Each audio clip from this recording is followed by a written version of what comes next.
Doctor साहब ये फरमाइएगा कि महंगाई ने अवाम की कमर तोड़ दी है, भूख की वजह से लोग खुदकुशियां कर रहे हैं, महंगाई की वजह से लोग बड़े परेशान हैं, फाके काटने पर मजबूर हैं। तो सर आपने अपनी हुकूमत में ये महंगाई के ऊपर किस तरह कंट्रोल किया था? सबसे बड़ा इशू है इस वक्त पाकिस्तान का महंगाई, जिसकी हर खाने पीने की अशिया जो है उसकी कीमतें आसमानों को छू रही है। जी उस्मान साहब, मैं समझता हूँ कि ये सबसे इस वक्त यानी परेशान कुन मसला है पाकिस्तान, हर पाकिस्तानी के लिए। ये लम्हा फिक्रिया है कि 3 साल में जो कीमतें जहाँ पहुँच चुकी हैं, कोई भी आप चीज़ ले लें, आप चीनी की कीमत ले लें, वो 50, 52, 53 रुपये होती थी, वो 110-15 पे जा चुकी है। अब आटे की कीमत ले लें, वो 30-35 रुपये किलो होता था, 80 रुपये पे जा चुका है।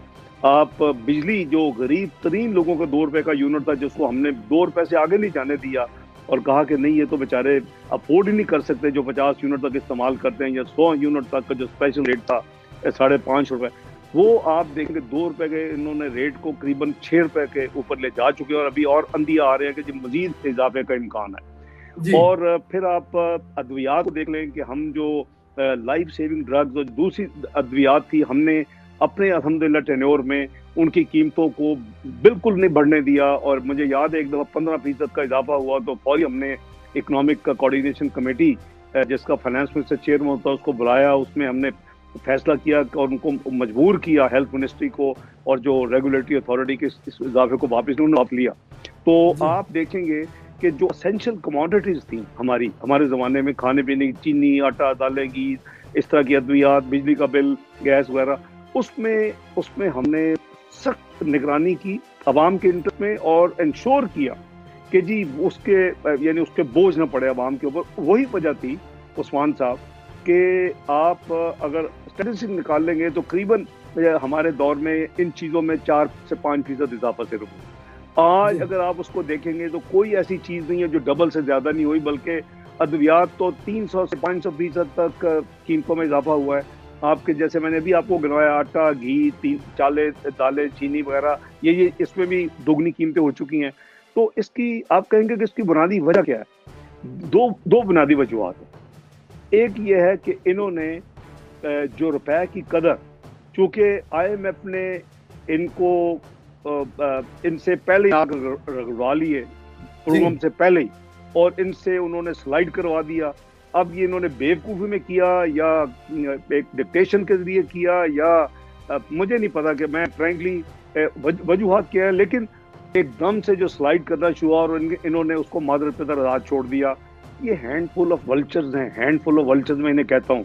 ये मैं 98 में भी इन्हीं से डील किया और मैंने 13-14 में इन्हीं से डील किया। उसके बाद उनको पता है कि ये PMLN की हुकूमत का जो फाइनेंस मिनिस्टर नहीं खा जाएगा अगर हम क्योंकि इससे आपकी महंगाई का तूफान शुरू होता है, और इसी से महंगाई का तूफान शुरू हुआ पाकिस्तान में कि जब रुपए को बिल्कुल खुला छोड़ दिया गया और इन्होंने आके IMF के प्रोग्राम से खुद आके, अच्छा अब देखें मेरे अपना जो साथी हैं पार्लिमान के असद उमर साहब की, वो क्या जी हमने रुपए को खुला छोड़ दिया, हमने इंटरेस्ट, बड़े यानी फख्र से ऑन कैमरा ये सारी चीजें कह चुके हैं जब IMF के पास जा रहे थे, क्योंकि उनको डिक्टेशन थी अब ये कर क्या है, इन्होंने किया और अपने मुल्क का इंटरेस्ट नहीं देखा, 22 करोड़ आवाम की तकालीफ को सामने नहीं रखा। तो एक तो सबसे पहले ये प्रॉब्लम हुई। उसके बाद इन्होंने जो गलत ऑब्वियसली काम किया, जो महंगाई बढ़ती है तो फिर आपको इंटरेस्ट रेट बढ़ाने पड़ते हैं उसको काबू करने के लिए। ये 13.25% पे इंटरेस्ट रेट ले गए, जिसको हम अपना जब मियां नवाज शरीफ में थे हम 5.25% पे ला चुके थे। हमारे जाने के बाद जो 6.5% शाहिद खान नवाजी साहब के जो चंद महीने थे उसमें वो उन्होंने छोड़ा 13.25% पे। और क्रिमिनल एक्ट क्या था कि डॉलर बोरो शुरू कर दिए। डॉलर यानी बोरो किए कहाँ 13.25% पे। उनको कहते थे हॉट मनी, आपने सुना होगा। करीबन $3.7 बिलियन इन्होंने उस तरह लिए और वो करीबन 1.25 साल उसमें ये खेलते रहे। और वो 3 महीने के उनको ट्रेजरी बिल देते थे, वो अपना उसमें मुनाफा लेके ये 13.25% पे फिर वो कन्वर्ट करते हो, फिर वापस वो ट्रेजरी बिल ले लेते थे। तमाशे थे। मैं उसको शोर मचाता था कि ये क्या कर रहे हो यार, पाकिस्तान की तारीख में वो एक बहुत बड़ा स्कैंडल है।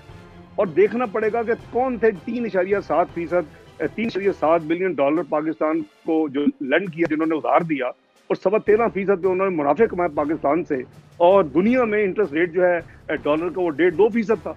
तो वो तो पता नहीं कौन कौन उसमें इन्वॉल्व है और कौन, ये तो जब ये जाएंगे तो फिर इंक्वायरीज हम करेंगे और फिर कौम को पता चलेगा। तो इनकी टोटल मिसमैनेजमेंट थी। ये जो आप फरमा रहे हैं ना जी, ये महंगाई का तूफान इनकी अपनी इनकॉम्पिटेंस और मिस हैंडलिंग, मिस गवर्नेंस की वजह से हुआ है। दूसरा मेजर फैक्टर इसमें भी स्टेट की रिट और आपकी ओवरसाइट बड़ी सख्त किस्म की जरूरी है। मैंने जैसे कहा कि चंद लोग, हैंडफुल ऑफ लोग हैं, वो हमारी इतनी डेप्थ नहीं है कि अपना फेडरल रिजर्व की तरह या बैंक ऑफ इंग्लैंड की तरह या यूरोपियन बैंक की तरह अगर करेंसी जो एक जो बैंड है उसके बाहर निकलेगी या तो हम फेंक देंगे अपने डॉलर्स आंखें बंद करके, जो कि इनका ख्याल था मैं करता हूँ।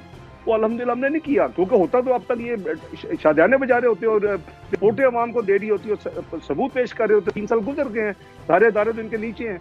FIA को बुला के ये कहते हैं भाई इसको ये कर लो, इसको ये कर लो।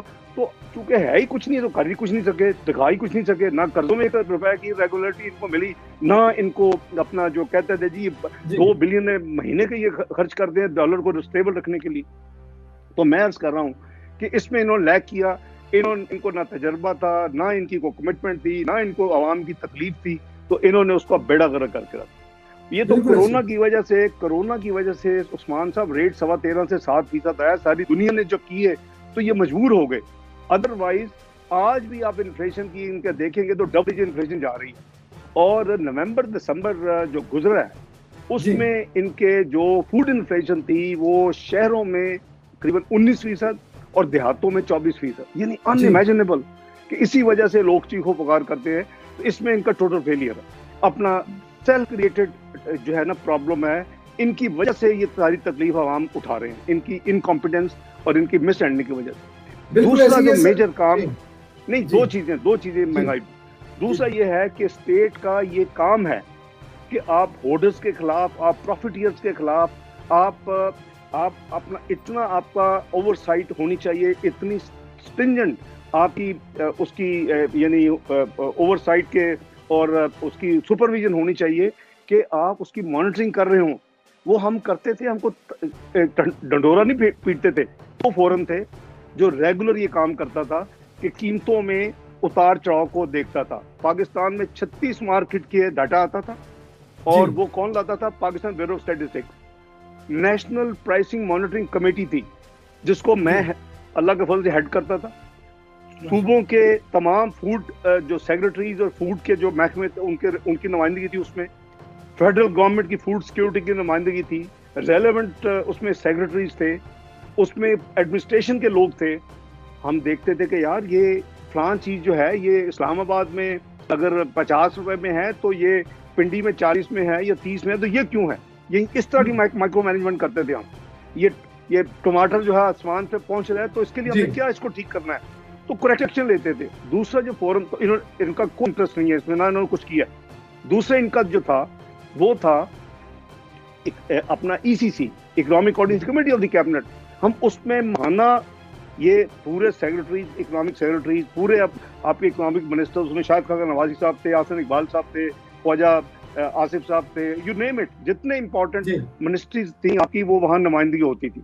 और हम उसमें भी महीने में एक दफा ये सारी जो नेशनल प्राइसिंग मॉनिटरिंग कमेटी में जो हम करते थे वहां लेके आते थे, उनसे डिस्कस करते थे। और उसके बाद अगर करेक्टिव एक्शन लेने होते थे, एडमिनिस्ट्रेटिव एक्शन लेने होते थे, तो भाई अगर आपको परवाह ही नहीं है कि जहां मर्जी कीमतें जाएं, मैंने तो अपना एंजॉय करनी है लाइफ और हुकूमत, तो फिर यही होगा जो होता है। अभी पता नहीं आपने देखा है, मैंने इसने मुझे क्लिप भेजा इन अपने चेयरमैन प्राइस कंट्रोल कमेटी ने कहा है कि जी हम फेल हो गए हैं, हम परफॉर्म नहीं कर सके, हम कीमतों में को कंट्रोल नहीं कर सके। ये नहीं है, ये आपसे पूछें कि वो ओपन मार्केट है। ओ भाई कौन सी ओपन मार्केट? आपके नीचे विंग्स के नीचे बैठे इमरान न्याजी साहब के, जिन्होंने अरबों खरबों बनाए हैं। विंग्स के नीचे बैठे हैं जिन्होंने चीनी में आवाम को 350 अरब सालाना एक्स्ट्रा ले रहे हैं।